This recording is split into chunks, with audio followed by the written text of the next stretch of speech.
Hello అండి, welcome to నిలోషా diaries. So ఈరోజు మనం ఇంట్లోనే టొమాటో కెచప్ ఎలా చేసుకోవాలి అనేది దాని ప్రాసెస్ చూద్దామండి. దానికోసం మనము ఫస్ట్ అయితే బాగా పండిన అంటే ఎర్రటి టొమాటోస్ ఉంటాయి కదా, మామూలు నాటు టొమాటోస్ అంటారు, అవి తీసుకుందాము. అవి తీసుకున్నాక ఎర్రవి అయితే మనకి మంచి కలర్ వస్తుందండి, అందుకోసము 1/2 kg వరకు తీసుకుంటున్నాను నేను. దాని తర్వాత వినేగర్ ఆప్షనల్ అండి, ఒక ప్రిజర్వేటివ్గా ఉంటుంది అనమాట, వేసుకోకుండా కూడా చేసుకోవచ్చు. సో తర్వాత 1 ఇంచ్ అల్లము, అలాగే ఒక స్మాల్ సైజ్ బీట్రూట్, ఒక 4 నుంచి 5 వరకు వెల్లుల్లిపాయలు. సో దాని తర్వాత ఆ టొమాటోస్ని ఒక చిన్న చిన్న ముక్కలుగా కట్ చేసేసుకొని ఒక కుక్కర్లో వేసుకోవాలండి.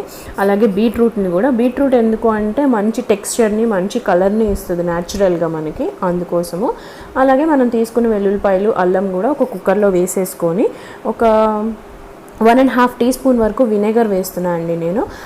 అది వేసాక ఒక 1/2 టీ స్పూన్ కారము, అలాగే 1 టీ స్పూన్ ఉప్పు వేసుకొని, ఇక్కడ 1/2 kg టొమాటోస్ తీసుకున్నా కాబట్టి నేను 1/2 లీటర్ కంటా కూడా ఇంకా కొంచెం తక్కువే నీళ్ళు పోసేసుకొని వాటిలన్నిటిని కూడా మీడియం ఫ్లేమ్లో పెట్టుకొని ఒక 3 విజిల్స్ వచ్చే వరకు మనం బాయిల్ చేసుకోవాలండి.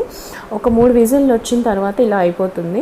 సో అప్పుడు నేను టొమాటోస్ది స్కిన్ అయితే అసలు యూజ్ చేయనండి, నేను దేనిలోకి కూడా వేయను, అది తినకూడదు అని అంటూ ఉంటారు కదా. ఇది మీ ఇష్టము, ఉంచుకుంటాము అంటే ఉంచేసుకోవచ్చు. దాని తర్వాత మనము నీళ్లు లేకుండా ఫస్ట్ మనం ఆ ముక్కలన్నిటిని కూడా ఒక మిక్సీ జార్లోకి తీసేసుకొని ఒకసారి గ్రైండ్ చేసి పెట్టుకోవాలండి. అలా మిక్సీ జార్లో వేసేసుకున్న తర్వాత ఒకసారి గ్రైండ్ చేసేసుకున్న తర్వాత మిగిలిన నీళ్ళు పోసుకొని మళ్ళీ గ్రైండ్ చేసుకుంటే ఇలా మెత్తగా పేస్ట్ లాగా అయిపోతుంది అనమాట. సో ఆ పేస్ట్ అంతటిని కూడా మనం ఒక బౌల్లోకి వడకట్టుకోవాలన్నమాట. ఇంకా టమాటో గింజలు కానీ లేకపోతే ఇంకేమన్నా తొక్కలు కానీ చిన్న చిన్న ముక్కలు అవి ఏమన్నా ఉన్నా కూడా అడ్డం వస్తే బాగోదు కదా కెచప్లోకి. కెచప్ అంటే మెత్తగా ఫైన్ ప్యూర్లా ఉండాలి కదా, దానికోసము వడపోసుకోవాలన్నమాట మనము. సో వడకట్టేసుకున్న తర్వాత ఇప్పుడు ఏం చేయాలంటే ఒక ప్యాన్ పెట్టేసుకొని స్టవ్ మీద మనం తీసుకున్న ప్యూర్నంతా కూడా అందులో వేసేసుకోవాలండి. ఒక 5 నిమిషాలకి అలాగ బబుల్స్ లాగా రావడం స్టార్ట్ అవుతుంది మనకి.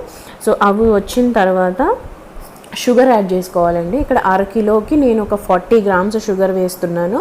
అలాగే సాల్ట్ కూడా ఇక్కడే చెక్ చేసుకోవాలండి. సాల్ట్, షుగర్ ఇంకా ఏమన్నా ఎక్స్ట్రా పడతాయి అనుకుంటే వేసుకోవచ్చు. మధ్యలో అలా తిప్పుకుంటూ ఉంటే అవన్నీ మెల్ట్ అయిపోయి టొమాటో అది కూడా ఉడుకుతూ ఉంటుంది అనమాట. ఒక 1/2 గంట పాటు మనం అలా మీడియం ఫ్లేమ్లో పెట్టి దాన్ని వదిలేస్తే ఉడుకుతూ ఉంటుంది. ఒక 1/2 గంట తర్వాత మధ్యలో తిప్పుకోవాలి. సో ఒక 15 మినిట్స్ తర్వాత మనకి కన్సిస్టెన్సీ తెలిసిపోతూ ఉంటుందండి. తిప్పితే వాటర్ ఏం లేకుండా మనకి మార్కెట్లో దొరికే కెచప్ ఎలా ఉంటుందో అలానే వచ్చేస్తుంది దాని కన్సిస్టెన్సీ. సో ఫైనల్గా మనం స్టవ్ ఆఫ్ చేసేసుకొని దాన్ని ఒక బౌల్లోకి తీసేసుకోవచ్చండి, ఆ కన్సిస్టెన్సీకి వచ్చింది అని అనుకున్నప్పుడు. ఇప్పుడు ఆ బౌల్లో అంతా రూమ్ టెంపరేచర్కి వచ్చాక, అంటే మొత్తం చల్లారిపోయిన తర్వాత ఒక గ్లాస్ బాటిల్లో స్టోర్ చేసుకొని మనం ఫ్రిడ్జ్లో పెట్టుకొని 2 months వరకు యూజ్ చేసుకోవచ్చండి. ఒక్కసారి ట్రై చేసి చూడండి.